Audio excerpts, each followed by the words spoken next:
আমাদের এগুলো প্রয়োজন নাই, এটা ভুল কথা। জনগণ বোঝে এবং জনগণ অনেক সচেতন। সিস্টেমের বেনিফিশিয়ারি হন তারাই ওই ব্যবস্থাটাকে টিকিয়ে রাখার চেষ্টা করবেন, এবং এই ব্যবস্থাকে টিকিয়ে রাখার চেষ্টাটা জনগণ অবশ্যই মনে রাখবে এবং তাদেরকে জনগণ কাঠগড়ায় দাঁড়াবে। কথা বলার অধিকার, বাসস্থানের অধিকার, চিকিৎসা, যারা ক্ষমতার কাছাকাছি থাকেন তাদের জন্যই যেন রাষ্ট্রটা কাজ করে, আর বাকি জনগণের জন্য কাজ করে না, সেই রাজনীতি আর চলবে না, আগের রাজনীতি আর চলবে না। শুধুমাত্র যে অভ্যুত্থান বারবার লাগে সেটার কারণ কিন্তু আমাদের যে কন্ট্রাক্টটা আছে, রাষ্ট্রের সাথে যে কন্ট্রাক্ট, সেই কন্ট্রাক্টেই লিপিবদ্ধ আছে। আমাদের 3টা শাখার মধ্যে লেজিসলেচার অর্থাৎ আইনসভা, যেখানে জনগণ ভোট দিয়ে তাদের জনপ্রতিনিধি পাঠায় সংসদে। সেই সংসদ জনগণের কথা বলার কথা, কিন্তু সেই সংসদ তো জনগণের কথা বলতে পারে না, কারণ আর্টিকেল 70 দিয়ে তাদেরকে বাধা দেয়া আছে। জনপ্রতিনিধি হওয়ার বদলে তাদের প্রতি হয় দলের প্রতিনিধি। তারা জনগণের হয়ে কোনো বিলে ভোট দিতে পারবেন না, দলের হয়েই ভোট দিতে হবে, নাহলে এমপি পদ থাকবে না। তাহলে এই লেজিসলেচার বা এই আইনসভা তো জনপ্রতিনিধি হিসেবে কাজ করতে পারে না, দলের প্রতিনিধি হিসেবে কাজ করতে পারে। আবার আপনি যখন যাবেন, এটা গেল লেজিসলেচার, আপনি যখন যাবেন এক্সিকিউটিভের অনেক ব্রাঞ্চ আছে, সেখানে একটা যদি আমি ক্যাবিনেটের কথা বলি, ক্যাবিনেটকে জবাবদিহি কে করবে? ক্যাবিনেটকে জবাবদিহি করবে লেজিসলেচার, এটা আপনার সংবিধানেই আছে। তো তাহলে সেই ক্যাবিনেটকে যে জবাবদিহি করবে সেই লেজিসলেচারও আবার আর্টিকেল 70 দিয়ে বাধা।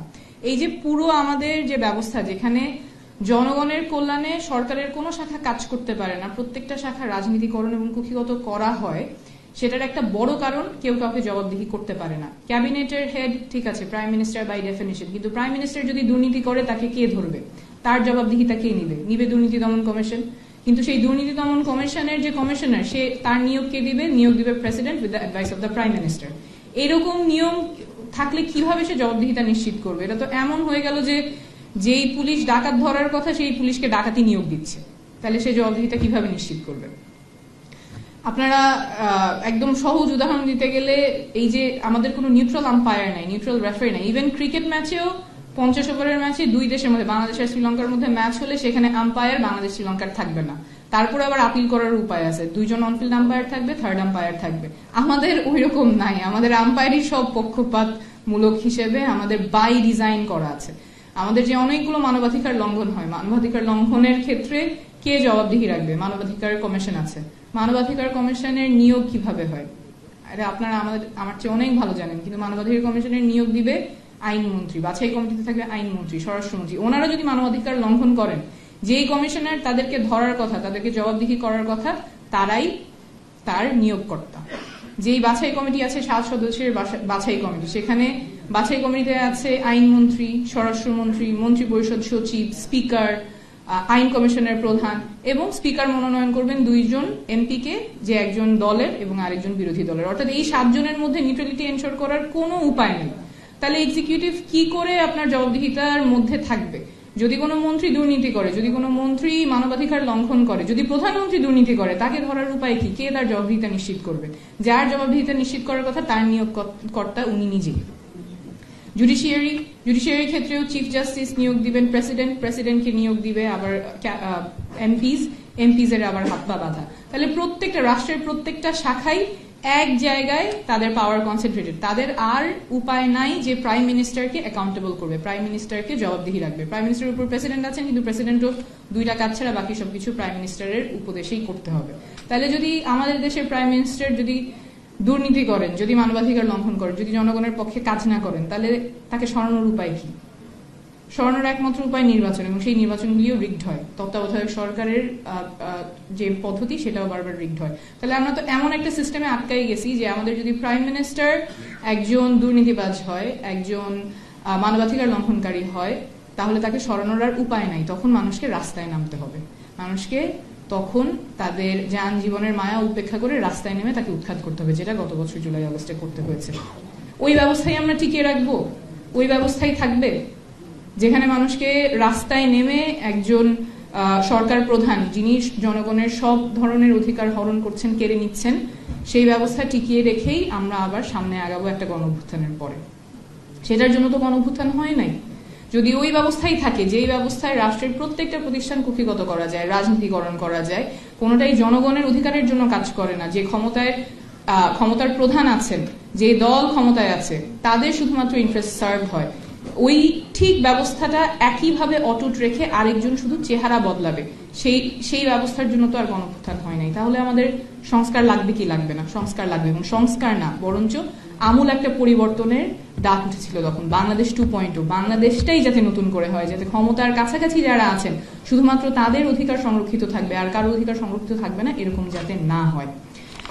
সেই অভিপ্রায় নিয়েই কিন্তু এই এতদিন ঐকমত্য কমিশনের রাজনীতিবিদরা বসেছেন, দেখেছেন যে কি করে এই ব্যবস্থাটা পরিবর্তন করা যায়, জনবান্ধব কিভাবে করা যায়, যাতে মানুষের অধিকারগুলো সংরক্ষিত থাকে। কিন্তু ওইখানে আমরা দেখলাম যে বাস্তবায়নের পথ ছাড়াই জুলাই সনদ স্বাক্ষরের অনুষ্ঠান হয়ে গেল। একটা সনদ, যেখানে একটা চুক্তি, যেভাবে ব্যবস্থাটা পরিবর্তন হবে, সেটার বাস্তবায়নের পথ ছাড়া কিভাবে সই হয়, সেই সইয়ের মানে ভ্যালুটা কি, যেটা বাস্তবায়ন হবে কি হবে না, সেখানে সই দেওয়া আর না দেওয়া তো প্রায় কাছাকাছি কথা। এবং এত কি তারা ছিল যে বাস্তবায়নের পথটা ঠিক না করেই সেটা সই করতে হবে। এবং এরকম তো আমরা অনেক দেখেছি, 90 অনেক কমিশন হয়েছে, এখনো অনেকগুলো কমিশন হয়েছে। স্বাস্থ্য সংস্থা কমিশনের বাস্তবায়নের রূপরেখা কোথায়? নাই। ইভেন ঐকমত্য কমিশনের যে 6টা কমিশন, সেই 6টা কমিশনের মধ্যে 6টা কমিশনের আলোচনা হয় নাই। যেগুলো নিয়ে আলোচনা হয়েছে সেটা নিয়েও বাস্তবায়নের পথরেখা নিয়ে এখন আমাদের আলোচনা করতে হচ্ছে। এটা তো সই হওয়ার আগেই হওয়ার কথা ছিল। বাস্তবায়নটা কিভাবে হবে? এবং আরেকটা কথা এখানে আসে যে বাস্তবায়ন, এই সংস্কার, এগুলো বোধহয় জনগণ বোঝে না। জনগণ বোঝে কোথায় তাকে প্রতারিত করা হচ্ছে। আমরা প্রায় 64 জেলাতেই গিয়েছি, সেখানে যখন একজন মা বলে আমি আমার ছেলের খুনের বিচার চাই, উনি তো জুডিশিয়ারির নিউট্রালিটির কথাই বলছেন। যখন একটা বাবা বলে আমি তো ছেলেকে শিক্ষিত করছি, আমার কেন ঘুষ দিতে হবে, উনি তো দুর্নীতি দমন কমিশনের সংস্কারের কথাই বলছেন। তো বারবার এটা বলা যে জনগণ সংস্কার বোঝে না, আমাদের এগুলো প্রয়োজন নাই, এটা ভুল কথা। জনগণ বোঝে এবং জনগণ অনেক সচেতন। বারবার করে যে বলা হয় যে আমাদের আগের ব্যবস্থাই হবে, সংসদে গিয়ে পরিবর্তন হবে, আমার মনে হয় যারা এই সংস্কার প্রক্রিয়ায় বাধা দিচ্ছেন এটা জনগণ মনে রাখবে। এবং যারা বাধা দিচ্ছেন তারা আগের ব্যবস্থাটাই যে টিকিয়ে রাখতে চাচ্ছেন, তখন আমাদের দেখতে হবে ওই ব্যবস্থার বেনিফিশিয়ারি কারা। আগের যে ব্যবস্থা, যেখানে ক্ষমতাটা কুক্ষিগত করা যায়, জনগণের থেকে অধিকার কেড়ে নেওয়া যায়, সেটার বেনিফিশিয়ারি কারা? রাজনীতিবিদরা, আমলারা এবং ক্ষমতার কাছাকাছি যারা থাকেন, বিজনেসম্যান, মিডিয়া, যারা ক্ষমতার কাছাকাছি থাকেন, যারা এই সিস্টেমের বেনিফিশিয়ারি হন, তারাই ওই ব্যবস্থাটাকে টিকিয়ে রাখার চেষ্টা করবেন। এবং এই ব্যবস্থাকে টিকিয়ে রাখার চেষ্টাটা জনগণ অবশ্যই মনে রাখবে এবং তাদেরকে জনগণ কাঠগড়ায় দাঁড়াবে। জবাবদিহিহীনতার রাজনীতি যেটা, সেটা এখন শেষ। মানুষ জবাবদিহিতা চায় এবং জনগণ জবাবদিহিতা নিয়েই ছাড়বে। জুলাই সনদ নিয়ে অনেক কথা এসেছে।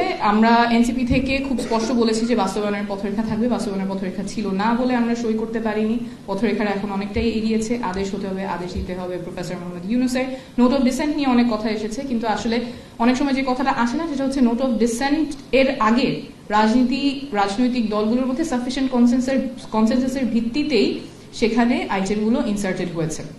একটু আগে আক্তার হোসেন ছিলেন, আমি ঐকমত্য কমিশনে গিয়েছিলাম। একটা যদি এক্সাম্পল দিই, যখন আর্টিকেল 70 নিয়ে আলোচনা হচ্ছিল, আর্টিকেল 70-র ব্যাপারে বিভিন্ন রাজনৈতিক দলের বিভিন্ন ধরনের মতামত ছিল। যেমন আমরা বলেছিলাম যে আর্টিকেল 70 সম্পূর্ণ বাতিল হোক, কারণ আমরা চাই যে যারা জনপ্রতিনিধি হিসেবে সংসদে যাচ্ছেন তারা স্বাধীনভাবে ভোট দিতে পারেন, মত প্রকাশ করতে পারেন, সত্যিকারের যাতে তারা জনপ্রতিনিধি হন, কোনো দলের প্রতিনিধি যাতে হতে না হয়। বিএনপি সেখানে 4টা এক্সেপশনের কথা বলেছে: অনাস্থা ভোট, তারপরে হচ্ছে অর্থ বিল, তারপর সংবিধানের যে অ্যামেন্ডমেন্ট এবং এমার্জেন্সি সিচুয়েশন। 4টা এক্সেপশনের কথা বলেছে। এরপরে রাজনৈতিক দলগুলো কথাবার্তার মাধ্যমে একটা জায়গায় এসেছে, তাহলে 2টা এক্সেপশনে রাজি হবে। যখন মোটামুটি একটা সাফিসিয়েন্ট কনসেনসাস এসেছে, তখনই কিন্তু ওই আইটেমটা জুলাই সনদে ইনসার্টেড হয়েছে। সো এইটা বলা যে ঐকমত্য ছাড়া জুলাই সনদে ইনসার্টেড হয়েছে, সেটা সঠিক না। গণভোটে নোট অফ ডিসেন্ট সহ যাবে কিনা? নোট অফ ডিসেন্ট সহ গেলে তখন কি হবে? আর্টিকেল 70 নিয়ে যদি আমি বলি, আর্টিকেল 70-তে যেটা ঐকমত এসেছে সাফিসিয়েন্ট কনসেনসাস, 2টা এক্সেপশন ছাড়া আর্টিকেল 70 অ্যাপ্লিকেবল হবে না। নোট অফ ডিসেন্টে আছে না 4টা এক্সেপশন। এই প্রশ্নটার যদি উত্তর হ্যাঁ না আসে, কেউ একজন হ্যাঁ বলল, তারপরে এটা ইন্টারপ্রিটেশন কি? সে কিসে ভোট দিয়েছে, 4টা এক্সেপশনে না 2টা এক্সেপশনে? এটা তো বোঝার উপায় নাই। সো যেইটা সাফিসিয়েন্ট কনসেনসাসের মাধ্যমে জুলাই সনদে লিপিবদ্ধ হয়েছে, সেটার উপরেই গণভোট হওয়া উচিত, জনগণের রায় নেওয়া উচিত, এবং জনগণের রায়কে ভয় পাওয়ার কোনো কারণ নেই। জনগণ যথেষ্ট সচেতন। আমাদের আগের যে ব্যবস্থা, যেই ব্যবস্থায় শুধুমাত্র ক্ষমতার কাছাকাছি যারা আছেন তারাই সুবিধাভোগী হন, তাদের জন্যই সবগুলো অধিকার সংরক্ষিত থাকে, কথা বলার অধিকার, বাসস্থানের অধিকার, চিকিৎসা, যারা ক্ষমতার কাছাকাছি থাকেন তাদের জন্যই যেন রাষ্ট্রটা কাজ করে, আর বাকি জনগণের জন্য কাজ করে না, সেই রাজনীতি আর চলবে না। আগের রাজনীতি আর চলবে না। অনেকে মনে করছেন আগের মতোই সব চলবে, বেশি শক্তি আর অর্থের রাজনীতি আর চলবে না। নতুন রাজনীতি হবে,